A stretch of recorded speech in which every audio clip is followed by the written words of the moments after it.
Welcome, Greenville, to the Green Tea Podcast, Episode 1, Ashley. Uno Mas.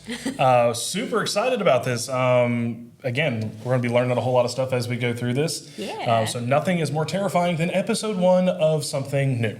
Yes. So, yay. I've been waiting for Flashback this. to episode 1 of Greenville Eats. Yes. That seems like it was forever ago. Same vibe. Right? Well, So again, welcome to the Green Tea Podcast. Super excited to be bringing this to the citizens of Greenville and to anyone else who may stumble upon it. So as we get into this, I'm Ryan Smith, and I'm Ashley Gaskins. and so we're both in the City of Greenville's Public Information Office. And so I guess we'll give the folks a little bit of kind of a background of what we do. So I'll kind of let you kick off your hat of many colors that you get to wear for the city. Yeah. Okay. So my title is Communications and Marketing Assistant. The bulk of my job is content creation and social media management for our social media platforms. So Facebook, Instagram, a little bit of YouTube. We do have a TikTok account, LinkedIn, anything related to public facing social media engagement, all of that is where I live. Let's see, and almost borderline TikTok famous a little bit with the you falling over the sign video that got some ridiculous Oh my amount God, of views. Yes. A little bit of humbleness there. Yeah, Just a little bit. we did get a lot of views on that, and I'm very proud. Because that was something that took us 15 seconds to Yeah, film. it literally, why are you wasting taxpayer dollars on this? It was less than a minute. Right. And it was great, and it got us a lot of attention, so I love it. So Yeah, it did. yeah. So obviously, Ernie introduced myself. I'm the communication specialist, and I forget that that's a part of my title. I'm the videographer for the city, so I get to kind of manipulate different ways to communicate a lot of sometimes boring and monotonous information for the city in kind of a eye-catching way. Yeah. So I mean, I think most recently, the thing that I kind of come across as how do you make something boring interesting is our check the replay videos that we've done. Yes, I love those. With code enforcement and then GPD, because it's just kind of one of those things of, yes, you can't put these signs everywhere in the city like you think you can. And after a while, it just kind of becomes boring and monotonous. And you're like, how do I make this funny? And you're like, I'm going to take some odes to, I think it was Progressive that did them.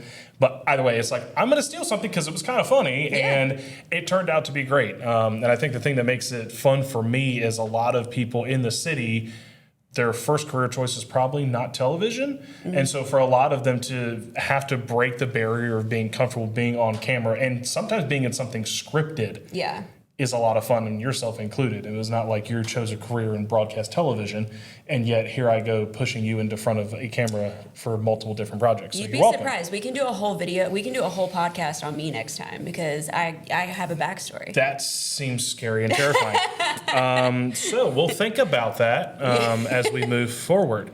So we'll kind of go into we've broken this down to a couple of different segments. Mm-hmm. So segment 1 is we kind of touch on some upcoming events in the city. Segment 2 is kind of where we touch on some, big projects that are going on in the city and try to give you guys the best update that we can on some of these projects. And again, everything is fluid. It moves. It changes constantly on us, as most things do in life, but especially in government. So we'll try to kind of give you guys an update on those two things. And then every episode we will have a special guest. Stay tuned for who that will be here soon. Yes, they are in the vicinity, and yes, they're in the studio. And this is our studio, so you're welcome. So super excited about our first guest here, which you'll see here in a little bit. But we'll go ahead and break into segment number 1, which is our upcoming events. And for the month of April coming up here fairly soon, probably the biggest thing on the calendar is Pirate Fest. Pirate Fest. Woot, or I should say R. Arg. Are you ready? Yeah. Right? So Pirate Fest happening April 25th this year, a little bit later because I feel like last year it was at the beginning of the month. Yes. So a little bit of a different twist this year with the Town Common bulkhead, getting fixed up, which we'll touch on in just a second. Kind of forced the event to move backwards. Yeah. So it's almost like physically backwards because it's Yeah. So instead of being mostly on Town Common, which pretty much almost everything is on the Town Common, everything has been moved back to First Street. So we're still near the Town Common. There's still going to be a couple of things happening on the edges of the town common, but pretty much everything is going to be on First Street. So we'll have 2 stages this year that instead of using the amphitheater, we have 2 separate stages at each end of First Street with multiple musical acts. Or who was the first one, the big one? Yeah, so this is kind of interesting because I feel like we always have kind of like your headliners and, your openers for the headliners or whatnot. Mm-hmm. So this year, we've got an Earth, Wind, and Fire tribute band as kind of our main act on the big stage. But something that's kind of unique this year is they're actually, like you mentioned, there's a secondary stage where it's just going to feature local bands, which I think is kind of a cool way to obviously connect the community, but also give a lot of these bands a little bit of exposure that, let's face it, I'm not musically inclined. I'll belt the best out of Ella Langley in my entire car. Yes, I'm an Ella fella. You're welcome. I don't know what that means. Don't worry, you'll be educated. K-pop Demon Hunters. Yes, totally different genres. But either way, it's kind of cool. A lot of these bands, they work so hard to get exposure and to book these gigs. And a lot of times it's, well, if you haven't heard them, you don't know about them. Yeah. So I think it's kind of cool that we have a secondary stage just for those bands and for the people to get the chance to listen to them and follow them and give them some exposure. That's because the music scene in Greenville is really big, and I think one of the stages is going to be sponsored by the State Theater and the other stage is sponsored by Nash Studios, so it's really great having the local aspect of it. I think that's really cool personally. Plus it's just Pirate Fest, so I mean it's fun to be around. I don't care how old you are, the sound of a cannon going off will make you laugh like a child. And it will scare me every single time, even when I'm expecting it. It does. Yeah, I feel like that's something. The funny thing is when we had to go and, you covered a couple years ago, at least from my side of being in PIO, I got really geeky because I was like, I get to hook up a GoPro to the end of a cannon. And then, that's right. That was so cool. But the funny thing is you still don't know when they're going to go off because they're all just, I think they yell Havocare or something of that nature. And it's like their way of basically yelling fire. And when the cannon goes off, you're still watching it, but sometimes there's a delay on some of them and there's not a delay on other ones. And you're like, okay. And then it goes off. And so you're just trying to figure out, especially in post-production when I'm editing stuff, you're sitting there going how long is this slow-mo going to be? Because it's just going and going and going. And then you finally see the exhaust coming out of it. You're like, okay, cool. I'm also the person that even at ECU football games, when we make a touchdown, I know that the cannon blast is coming, but I will absolutely jump every time. Yeah, because I don't think it's a 3, 2, 1, it's coming. There's still a hesitation of not knowing when it's coming. So there's that. So Pirate Fest, super exciting. Again, April 25th, coming here fairly soon. Yep. Other big kind of thing going on is Community Development Week, April 6th through the 10th. A lot of cool things to kind of help, build community morale and kind of see what the community needs and what they're asking for from their city and vice versa. So 2 things kind of wanted to highlight that. Both happening on April 8th is the Down Payment Assistance Lunch and Learn and the annual action plan meeting for the public to give their input. Both of those happening on April 8th at the Dream Park Community Building, literally 2 minutes away from here. Yep. So super excited for those events to kick off too. I love a good lunch and learn. Oh my gosh, I do too. Because you learn and there's lunch involved. Yes. So you can't really go wrong with an event that involves food. Right. So kind of excited about those. And I think that registration for that, is required, right? So if somebody wants to register, you can do that on our website or by calling. The number 252-329-4481 is the number to call to register for that. See, I'm glad you had the number because I didn't. See, look at that. Yay. Perfect. All right, well, we'll take a quick short break here on the Green Tea Podcast, and we'll be right back with a little bit more tea right after this. Yay. Love the tea we're spilling today? Just remember, this brew is 100% locally sourced. The Green Tea Podcast is sponsored by the citizens of Greenville. You provide the flavor, we just provide the microphones. Thanks for keeping Greenville refreshing. And we're back. So going into segment 2, we kind of talked about some project updates and mentioned those a little bit earlier. Unless you've lived under a rock recently, you may have missed the fact that the town common bulkhead is getting a new hairdo? A glow up. A glow up. I was trying to think of what that was, but I am not inclined with that information. That is not my purview. So yeah, really excited. A lot of big things happening there. I guess if you're an engineering nerd, you're super excited to watch that stuff. But the naked eye, you're like, why are they tearing things out of the soil and repositioning things? And again, way too technologically advanced for me to understand what the heck they're doing. But it's important nonetheless. Project that was definitely needed to be updated, obviously for the safety around the community as well. So that project is going on as scheduled and should be completed here by the end of the summer. So look forward to that being reopened completely back to the public, and then, back to the events that we love to see there at the Town Common. So super excited about that. Yeah, I love an on-schedule construction project. That's my favorite. I feel like all the city people love that because then it makes the people happy. Like, guess what? We're on time. Only thing better is if we're early, but that typically sometimes doesn't happen. But we'll see. On the other side of the coin. Oh, God, here we go. So Dickinson Avenue has obviously been under a lot of construction from Memorial all the way down here in downtown. Preach. It's an NCDOT, Department of Transportation project that's been going on for a while, and we are just in the short rows here. It is so close to being finished. Right now, NCDOT is at the point where they are going back over all of the work that they've done and just putting the final layers and doing the landscaping.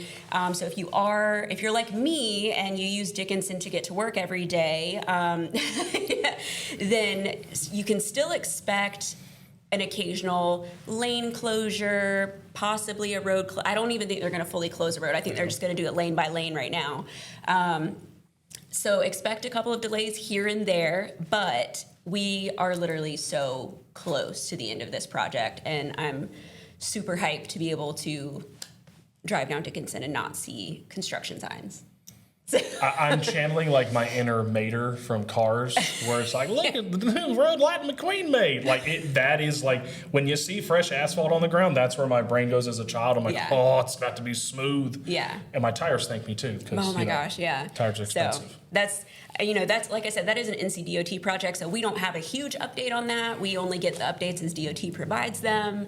But I do know, probably by summer, maybe we should be good, is what I think I heard last. So fingers crossed. Yes, all of the fingers are crossed. But yeah, that's my DOT update.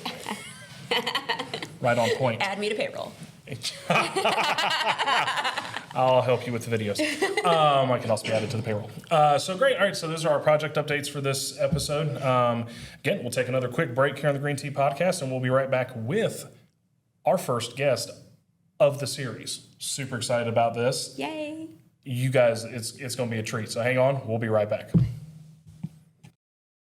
This episode of the Green Tea Podcast is brought to you by the people who make this city worth talking about. From the downtown coffee shops to the trails at River Park North, we are powered by you. This podcast is officially sponsored by the citizens of Greenville. Thanks for being the best part of our community.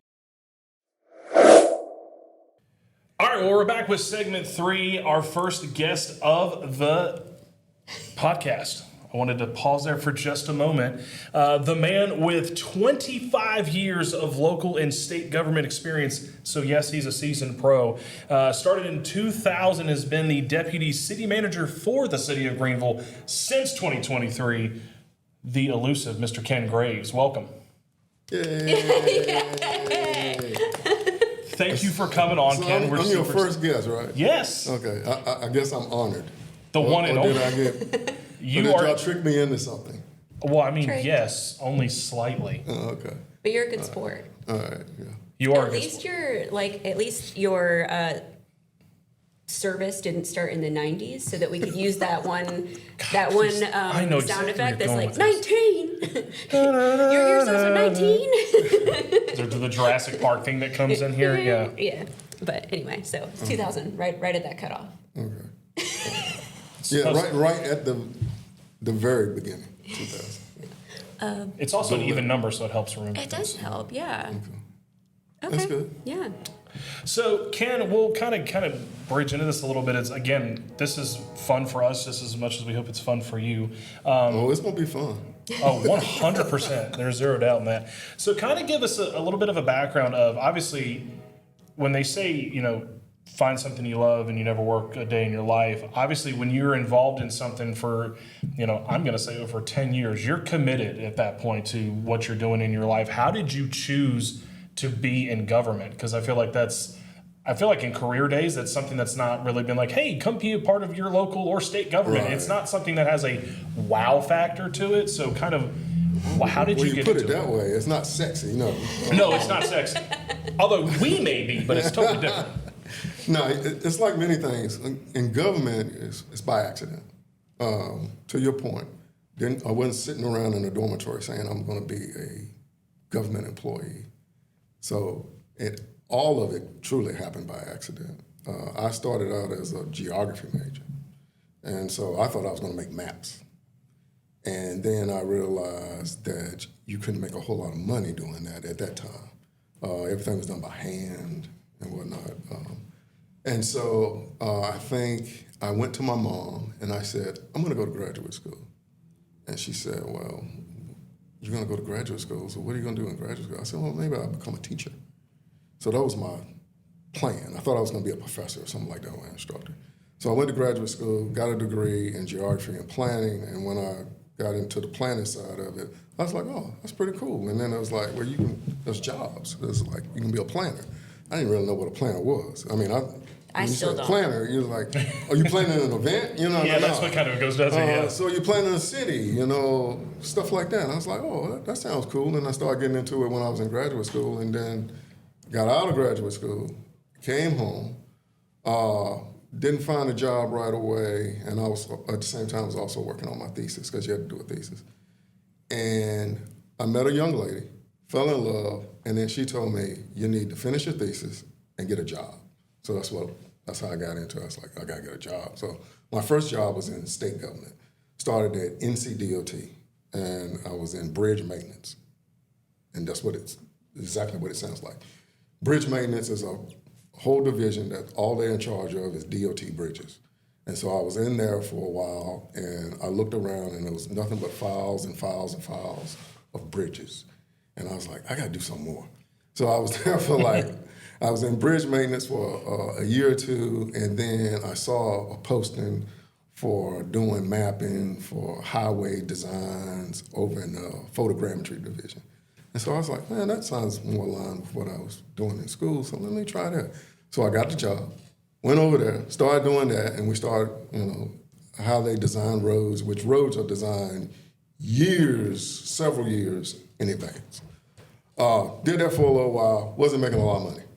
And my wife said, well, I think you should get something that's more aligned with your degree. I was like, okay. So then I started applying for jobs, and one of the jobs I applied for was City of Greenville at that time. And I got a call from a gentleman by the name of Merle Flood. Merle Flood said, hey, would you come down? I'd like to interview for you for a position. So I was like, okay, I'll come down. Interviewed for it, knocked it out of the park, and rest is history. I started in planning. Started as a planner 1 here with the City of Greenville. And then I got promoted to a planner 2. And then after 3 years, I left. I went off to the city of Rocky Mount, started in the city of Rocky Mount for a little while, and I became the assistant planning director there, working for a lady that many of you might know, Ann Wall, at the time. She was the planning director. Love her. Love her. And me and Ann worked together for a little while, and then she changed her career. She started moving upward. She became an assistant city manager, and then after she left that position, I became the planning director. So I was in Rocky Mount for like 14 years. Don't hold that against me. When I was in Rocky Mount, things were a lot different. I mean, I wasn't gonna say nothing. A lot different. I can tell you some different stories, but Some rocky times then. so I was there for 14 years, and then Ann went off to be assistant city manager of the city of Charlotte, and she decided she wanted to come back this way to Eastern North Carolina, and she's one of the positions that was open was the city manager, City of Greenville. And she told me she was going to apply for it. I said, well, go for it. I said, Greenville's great. I worked there for a little while. I loved it when I was there. So she applied, and then she got the job, and she gave me a call. She said, you want to come to Greenville? And I thought she was joking. I was like, no. Because at that time they needed a planning director, and I didn't want to leave Rocky Mount to be another planning director. Yeah. And she's like, no, don't you want, I got an ACM position. You want to be ACM? I was like, okay. Sure, why not? I'll give it a shot. I'll try it. And the rest is history. I came here, and I've been here for 8 years now. I started as ACM and then promoted a year or two ago to deputy city manager. Took Michael's place when Ann left. And so that's what I've been doing ever since. Yeah, I think it's because when I first started here, Ann Wall was still the city manager and you were the assistant. And so it's kind of cool to kind of see that almost internal process of when you've got some really good people that are really passionate about the city and the place that they live, how it's so smart to hire internally and continue that trend.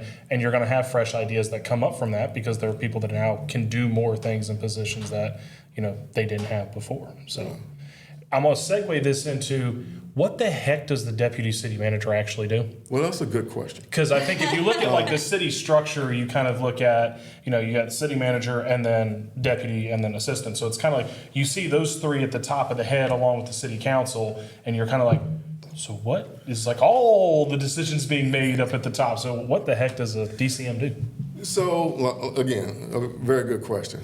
I would say the bulk of our job is we're executing council's goals and priorities. So when Michael gets those set, we help them execute those things through our various departments that are responsible for, that report to us. I have public works, rec and parks, engineering, and special events. And so we make sure that everything is in line with the budget. Nobody likes overspending.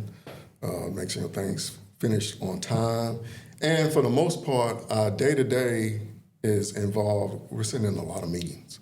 If you look at my calendar, you would be like, you're in a meeting from the time you get to work to the time you leave. And in those meetings, what we're doing is we're either meeting with various departments about particular projects, make sure things stay on schedule, we're meeting with department heads, that is, or we're meeting with people in the community. We meet from everybody from like Joe Citizen to community activists, stakeholders, builders, vendors, you name it. People at the hospital, ECU, our partners, our community partners, our larger community partners.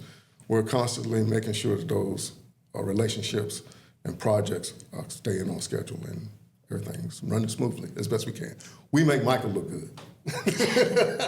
I think that's the primary goal. That's one of our core job responsibilities, make Michael look good, make sure Michael looks good.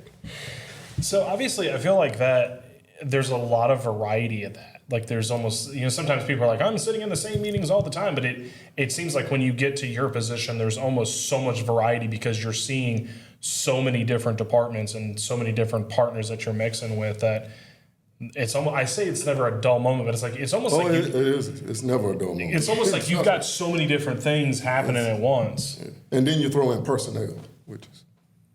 That's true too. What? I'm just kidding. Personnel. You're always dealing with employees. Yeah. Like the one who's across from your office that we won't poke at who that could potentially be. Yeah, this loud young lady that makes a lot of noise. Yeah, I've heard. Even on the third floor, I can hear rumblings from up here. Loud? That's so wild. Yeah, crazy. You should see who that. Well, you look into that, would you? Mm-hmm. So, kind of something I feel like that's interesting with like when you talk about those different things is you talked about special events, so Pirate Fest happening, things of that nature. Can you talk a little bit about like what it's like to put on an event like that from like your position being in those meetings? And because let's face it, people show up to Pirate Fest and they see the event, but they never see the They building. don't see all the stuff behind the scenes. Yeah, so kind of what is that like for you? There's a lot of planning involved with different departments, some internal and external. You got to have the police. You got to have fire. You got to have engineering because somebody's got to take the sanitation. We got porta potties. We got to make sure everybody's safe. EMS has to be available to make sure if any accidents occur. We have to have point of contacts for each department that is involved in the event itself. And so there's a lot of planning. And Margot Clark is our events coordinator right now, and she does a fantastic job. With our city events. And this is in conjunction with our downtown partners as well. Yeah. I think that's something that's interesting with it too is that when anything happens in the city, you guys basically are on a phone. And yeah, I was gonna point out the fact that you've got two of them. Yeah, two. One is my personal phone and this is the city phone. And the city phone stays on all the time and it's right beside my bed and it sometimes it beeps and in the middle of the night and there's an alert or something that's going on. Yeah, I wanted to talk about that. Obviously, as a dad, I know you're a dad as well. What's that work-life balance been like for you to have something that it is your job, it is your duty to be available for when emergencies are happening or big things or whatever may be happening, and there's a disconnect, but when it's happening all the time, I feel like, especially, even when there's A sanitation truck going by, it's almost like they knew we were going to segue into sanitation in a minute. Hold on, guys. So just talk about like the work-life balance for you being the DCM and what that's like for you. It's sometimes it's a challenge because we always have meetings on Monday and Thursday. Was the second of each month. So we have our council meetings, and sometimes they conflict with some of the games that my kids have. So sometimes that's a little bit of a challenge. But for the most part, we have Michael's very flexible with us, and if we need to do something with our kids, he allows us to do that.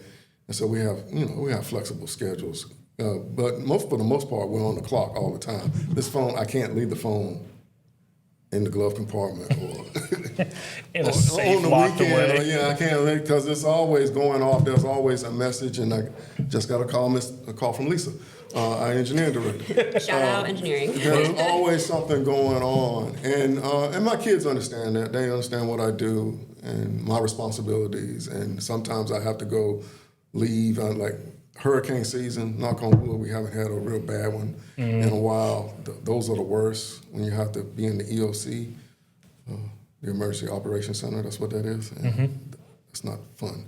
What? I thought it was a blast. Oh no, it's not a blast. I thought there were snacks and everything. There are snacks, and there's a lot of sodas and drinks and whatnot, but you are stuck there. Literally. And you hear that wind whistling by during hurricane season. But yeah. I don't know did I answer your question? No, you did. I mean, it's just I wanted to touch on just the simple fact that there are some people in the city that they clock out at 5 and they're done. And no, I'm not done at 5. Unfortunately, you're not done at 5, especially on city council meeting nights. You could be there for quite a while. No. I've got to ask because when, at least for me, and Ashley hasn't had the pleasure of being back in the control room to run a meeting, and it's going to happen. We have the luxury back there of having all of our emotions basically being out and nobody can hear us because we're in a sound controlled room in there. I'm gonna phrase the question is how fun is it and how awkward is it sometimes for you to be in the council chambers in a council meeting with a contested issue that obviously unless it's needed you're not going to be called upon to give your opinion but weigh in. But you have it. How awkward is that sometimes to be in those meetings where you've got residents and citizens coming up and complaining or contesting or being in favor of some things, or a lot of times asking for things like, "Can we have more of this or more of that?" Just walk me through what is your brain doing during those meetings? What my brain is doing is processing what they're saying. And then what my face is doing is trying not to react to it, and sometimes that is very difficult to do. One of the biggest things I did when I became deputy city manager is I switched seats so I wouldn't be on camera with Danae. So I told Danae, I wondered why you moved over there because they will see the back of my head now, not the front of my face. Because when the person is speaking at the podium, you can see behind. I know the angle, trust me. Yeah, I know the angle too. So that's why I got out of that seat. Yeah, but sometimes a council meeting can be entertaining, believe it or not, when people are talking about certain things or certain issues. And sometimes, because you can tell when a person comes up, if they're coming to a council meeting, they're passionate about whatever their cause is. It could be animals, it could be a pothole, or a park One not being specific pothole. or a park Trees, not that's being another big one that comes having into. the right equipment or whatnot. Balloons. So they are balloons. But they are very, very passionate about what they're speaking to. So you got to pay attention to what they're saying, and try to keep a poker face. It's difficult though. I ain't gonna lie. Yeah. And I take my hat to the council members because sometimes they have a real hard time, especially when they come in there and start fussing at them. I think again, it's from my side watching at least some of the boards and commission meetings that all help, coordinate as well.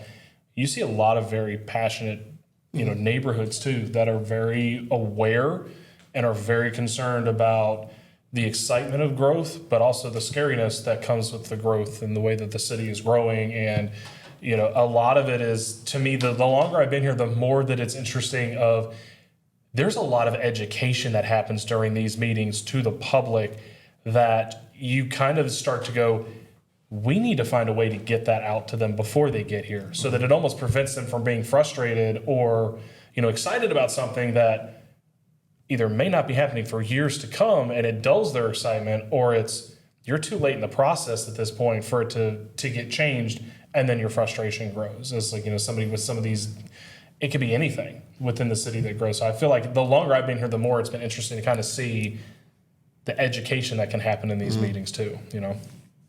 So I kind of wanted to break away from Work. Work, and talk about some things that keeps the Ken Graves engine going.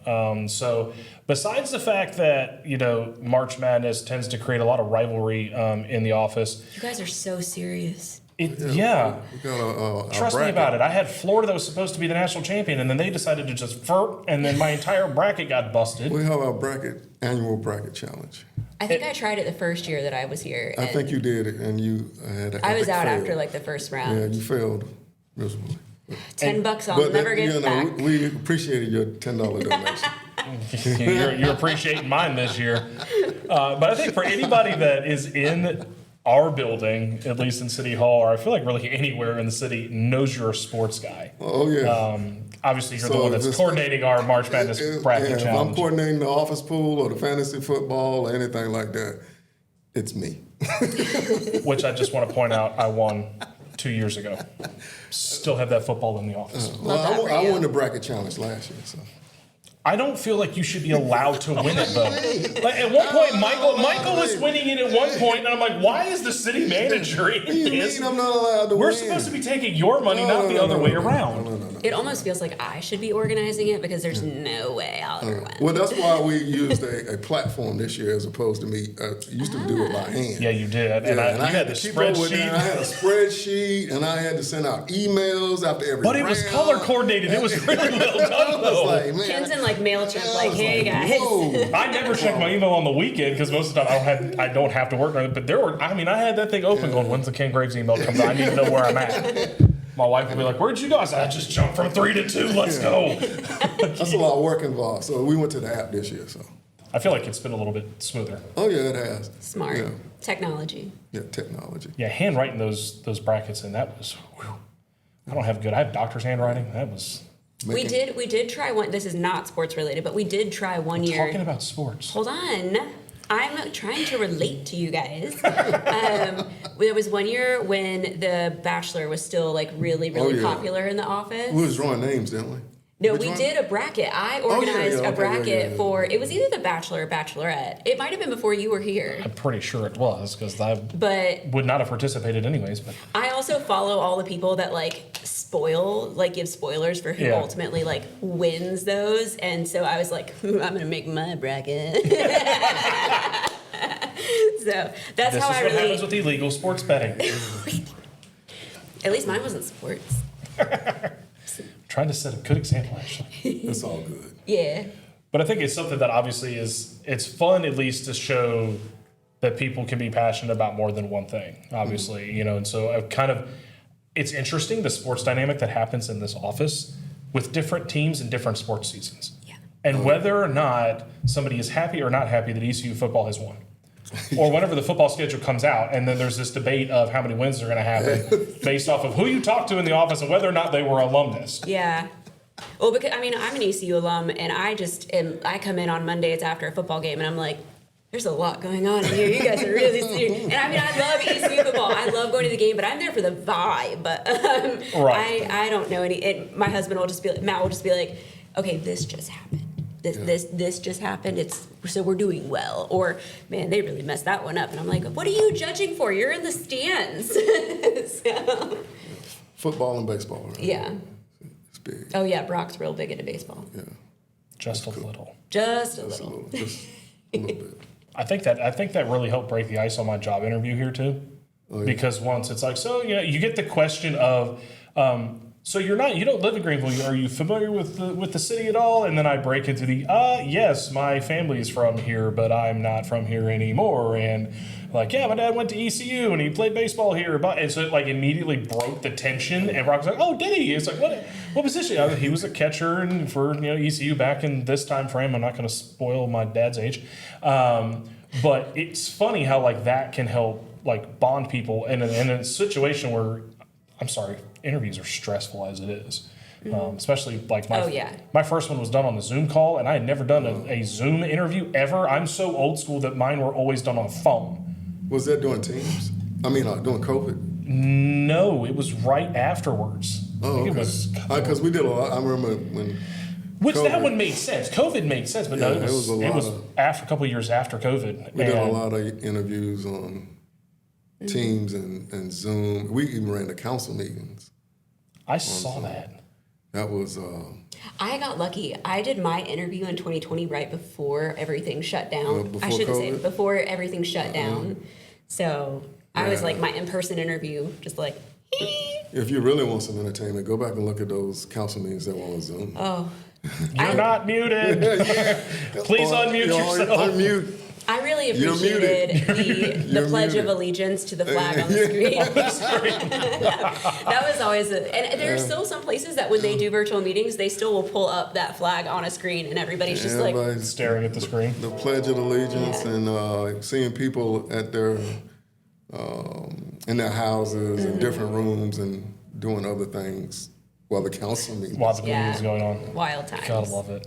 But I feel like that's something that I feel like can help unify people. There's so many different things, and I feel like it's something that you experience a lot being down there on the first floor with everybody in the suite. I'm up here in the back cave.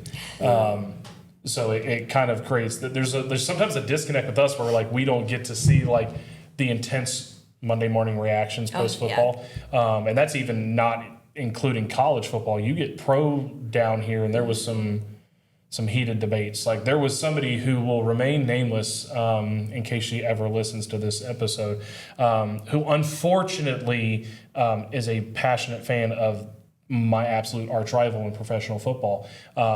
I am a Washington Redskins fan. I refuse to call them the Commanders. It's just weird. And there was one time. So this is where the interview goes sideways. It actually goes north because we've been going up to D.C. Just saying. So that to me is kind of fun, talking about rivalries that can happen even in the office where you just go, hey, how'd y'all do this past weekend? Oh, you lost. Oh, who'd you play? Oh, that's right, you played us. And so to me, it's kind of funny to go about that. Yeah. I said Batcave was my other segue. You've got something on the table here that we got to break into this. I had no clue you were that passionate. About comics? About comics. Oh, yeah, I love comics. I started out when I was young, and again, I hate to refer to COVID, but COVID. So when everybody was shut down, you're stuck in your house. There's nothing to do. So one of the first things I did was went up in the attic, and I was like, well, what's up? Looking around and stuff. And I started looking at all the old comics that I had collected through the years, and then I was finding different ones. And one of my favorites, I brought one of my favorites with me. Because you said talk about hobbies and stuff. So this is one of my favorites. This is an old one. This is 1979, I believe it is. So Here we go. Y'all, you weren't even born. You weren't even thought of. Correct. So 1979, this is Superman versus Muhammad Ali. Think about that. Muhammad Ali. You don't even know who Muhammad Ali is. I do know. Okay. Well, there's a precursor because you didn't know when we first brought this up. Yeah. No, I did. I know who. I didn't know about the specific comic. I didn't know that. Like that is not how you gave us the impression. You made us think you had no idea who Muhammad Ali was. I've Well, known. he was a popular boxer back in the day. Oh my God. He's also an activist. An activist. Yeah. Oh, I didn't know that. So Okay. this was one of my favorite ones, and then I got it framed and I showed it to my son, and he went crazy. It's not in the best condition. It's what they would call, I guess, mint. It's not in excellent, so it's like mark. Still mint is still. It's pretty good. Yeah. Yeah. And so I got it framed and whatnot. So like Facebook Marketplace, like new, used, like new, used, like good. good. Okay, Yeah, somewhere in okay. that category. Yeah. You can see that it's been open. Yeah. It's been through a couple of things. Yeah, So. you've read it. Oh yeah. Yeah. Well, I used to read it. Yeah, back in the day. But yeah, comic books. And so one of the things, again, and to refer back to COVID. After that, I bought them down and I started showing them to my kids, and they were looking at them. I was like, "You got all this stuff," and it's like, "Oh, this is great." And so we started going to those Comic Con events, like the one in Raleigh. They got a huge one every year in Raleigh, and we always go. We've been going for the last 3 or 4 years now, me and the kids, and they love it. We go and laugh at the people because there's people walking around dressed up as their favorite character and whatnot, and they'll take pictures with you and like, oh sure, I'll take a picture with you. And we and my daughter, between my 2 kids, my son likes to draw and my daughter likes to color. And I told them, I said, y'all need to get together and figure it out, but kids, girl and the boy, and they're like, no, I'm not doing anything with him, and I'm not doing anything with that type of stuff. But again, that's our passion. We like it, we love it, and that's what I've been doing. And now they're buying comics that come on. Now, I don't know some of the characters. Now they're all different weird names and stuff like that. I'm the basics, Batman, Superman, Spider-Man, that type of stuff. Are you excited for the new movie? Yes, we are. So you like Tom Holland?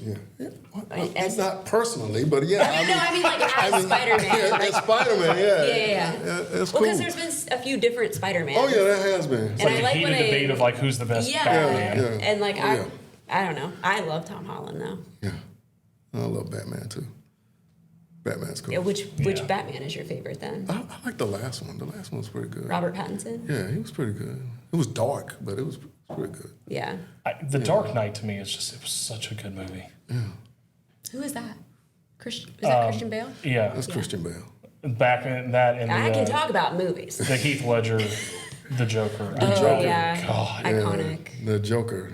Ooh, that was a good role. I've watched that movie so many times, and That's one of those movies, like if you're channel surfing in it, you see it, you stop, no matter where it is in the movie. You don't care. And you just start watching it, yeah. For me, that's Harry Potter. Not the same philosophy, but I can appreciate It's your. similar, comic, book. I appreciate your passion. It is a passion. Fictional characters. We'll go with that. Fictional characters. There we go. Yeah. And they're at Comic Con too. Yeah, well, one of the ones I went to like years ago was called Wizard Con, and I specifically went to Wizard Con because I like Harry Potter so much. And for the record, I do not dress up. I don't dress up like the character. I dress up. I wasn't gonna ask, but I was like, all I do can that. see is just Ken just completely jacked in like a Batman costume and Yeah. just No, I don't do absolutely destroying That'd be people's mental. amazing. I don't do I any dress of that. up as well I can with like normal, like with regular clothes. So like I was really big into like Walking Dead at that point when I went to that. Yeah, I know it's weird. I'm not, but like I wore like knee high black boots and jeans and like a shirt that was like ripped up a little bit. So I was like dressed like a zombie hunter. I don't know. Also channeling your inner emo. Yeah. But I am into Halloween. There was no inner. I do like Halloween though. With those Do you dress costumes. up for Halloween though? Remember, I came around and scared y'all. You don't remember that? I always walk around with a mask every Halloween. That is true. That is true. I do remember this now because I remember your Batman Anne laughing. Yeah, I got a bunch of masks now. Yeah, I got a whole bunch of I was Linda from Bob's Burgers. Yes, because Bob's Burgers. Okay, that's cool. she literally has Bob's Burger stuff everywhere around the office. You literally walk in our office and there's like a calendar thing. Okay, so we'll wrap up here just a little bit talking about two things that I feel like are important, especially under your purview. We've talked about the fact that Public Works is one of those departments that you oversee as well. I feel like a hot button issue is recycling. Recycling. And I feel like the do's and don'ts of that. I know we're going to have something coming out here pretty soon. There's only 3 things we take. And that's the thing that I feel like confuses a lot of people. So I know you're passionate about recycling, Ken, so I will defer to you. Are you as passionate about recycling as comic books? Not quite. Close So we take with the three things: it's paper, plastic, and metal. Right. Now, the reason why we take those three particular items is because we work with the county, and the county has a vendor that does all of the recycling. So they contract with a vendor, and that's what the vendor takes. Mm-hmm. So they don't take glass, they don't take wood, and so we have to take what is in their contract and what they recycle. So they like the metal, they like the plastic, and they like the paper. So that's why we're restricted with those three things. Because I know other cities, they probably take glass and whatnot, and people's like, why y'all don't take glass and everything? And we don't take wood, and which you'd be surprised at what people put in those. Well, I feel like it confuses people, though, because they just in their mind go, oh, this can be reused for something, I'll recycle it, and then they put it in there. Exactly. That's what they do. And then it contaminates the entire load. Exactly. Yeah. And then the load gets contaminated, and then we can't take it to the recycling center. It has to go to the waste station then. And I feel like we were doing a Greenville Eats episode, and we had a sanitation worker on there. I feel like it was like Public Works Week or something that we were doing it for. And I didn't know that either. I did not think that literally you could have an entire truck full and one can on one street has something in it that it's not supposed to, and it goes in there, and that entire truck is now basically done. It gets contaminated. And so it's like... They won't accept it. Yeah, so I feel like that's where a lot of people almost don't realize that that's a thing. It's like, yeah, if you may be doing it, but if your neighbor's not doing it correctly, then you basically... It's a moot point that you just were like, yay, I'm recycling, because...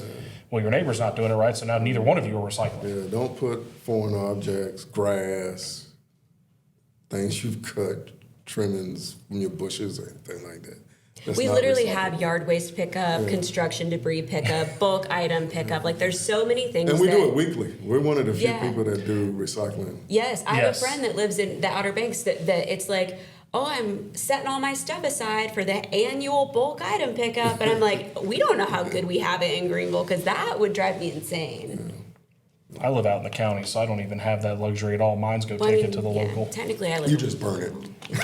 Yes, I do. I have a giant fire pit. It works very well. I'm burning the wood. It's going up and goodbye. So it works. All right, so the other thing I wanted to touch on, we kind of sort of mentioned a little bit, and we're going to dig back into your DOT days. A lot of things that people, I feel like, get really passionate about in this city is street maintenance. And obviously you have the revitalization and the rehab stuff that happens with asset management of how they grade the roads and those things.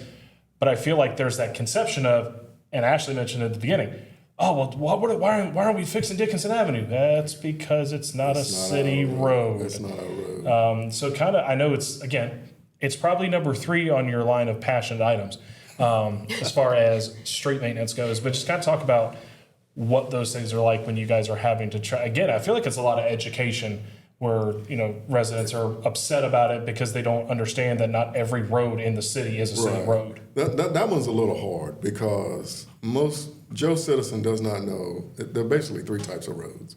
It's either public, private, or state. State road, city road, or private road. Those are the 3 types. And most citizens, like I said, don't realize which is which. So we get calls all the time from people who are in neighborhoods and say, this road needs to be resurfaced, it needs to be done, and then we'll look at it, it's a private street, it's not ours. Or it's a state road, and we have to call our partners at NCDOT and figure out where it is in their queue in terms of maintenance. For our own, the biggest challenge for us is money. There's not enough dollars to maintain all the roads, all the city maintained roads in the city. So we have to, like everything else, the same word comes up, prioritize. So we recently had discussions with council about certain roads and how we're going through the budget process right now about how much we're going to allocate for the upcoming year to do street maintenance and which streets are going to be identified for a full resurfacing or whatnot. So that happens from time to time, like somebody's phone falling down while you're talking. Yeah. So that happens. Thought the house was blowing down. Yeah. So it comes down to money, budgeting. And DOT does not have a lot of money right now to do their own Their biggest, Ashley keeps alluding to Dickinson. That's one of the reasons why Dickinson has taken so long. That's their baby. It started out, I think the first contractor that they had went bankrupt. And so they had to bid it out and get another contractor. And that project has taken extremely long. Like abnormally long. Yeah. Like it shouldn't have, it should have been done by now. I've spent more time on that road in construction than I've been here working. But on the side of budgeting for streets, the street maintenance budget has increased a lot over the years, right? Yes, like when you started, how much were we allocating for street maintenance? I don't know the exact amount, but Michael has made that a point of emphasis as soon as he became city manager to increase that amount, and that's what we're trying to do as we're doing the budget process right now. That's one of the items, the line items that we're going to the council members and say, hey, we're adding additional funds to do those streets because, and let's be honest, we'll never catch up. Oh, No. Our streets, some of them are worse than others. And I think engineering gave a presentation at the last workshop on the pavement conditions, and each one is scored, and there's a range, and we've identified which ones we're going to target.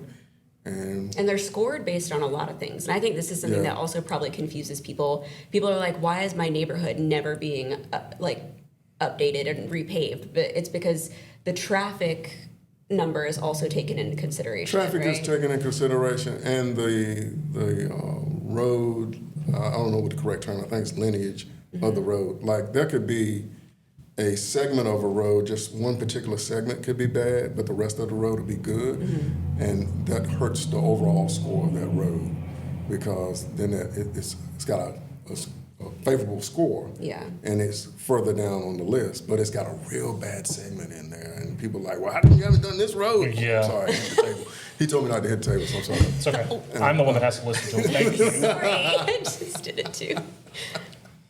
But anyway, to your point, it's a formula, and I understand people's concerns about the streets, and we get it all the time. That's one of our big calls about streets.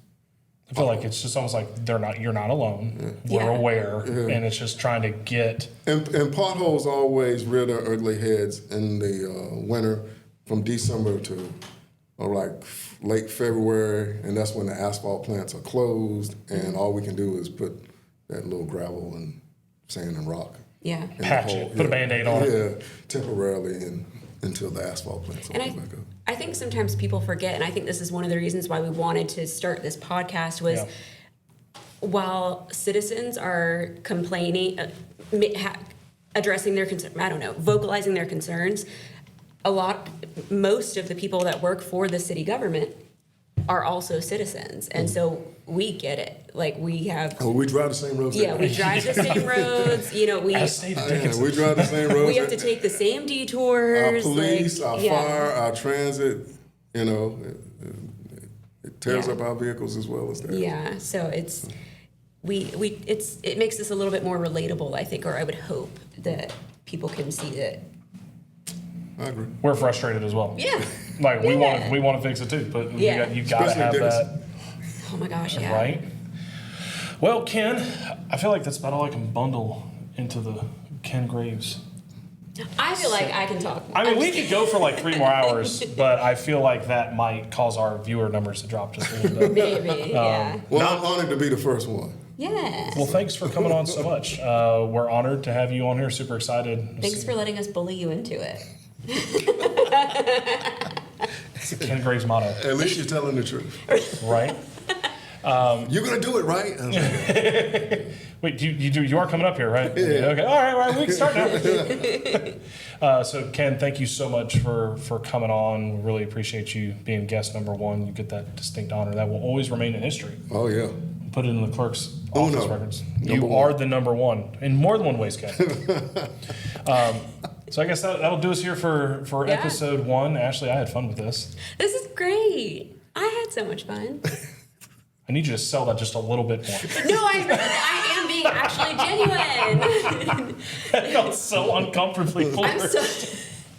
I know you were being genuine, but it came across as like, yay! No, Okay. I really do like this. I And think camera cuts. Yeah, no, I do like this. I think it was good. I'm excited to see who else we can bully into joining us. That's a very good way. We're just going to start bullying people. Yep. Yeah. We're not going to ask Or why. like publicly shaming people. Like, Just send them Yes. a calendar invite. like Yeah. show up, Show up here with no like precursor information at all. catch me upstairs. How about that? Well, awesome. Ashley, thank you so much. Ken, thank you Yeah. again for being a part of this. problem. And thank everybody for watching and listening to the Green Tea Podcast, episode 1, pilot episode. Woot woot. And we'll be excited for episode 2. Yeah. Woo! Woo! That's a wrap. That's a wrap. The tea is cold. Cold. now.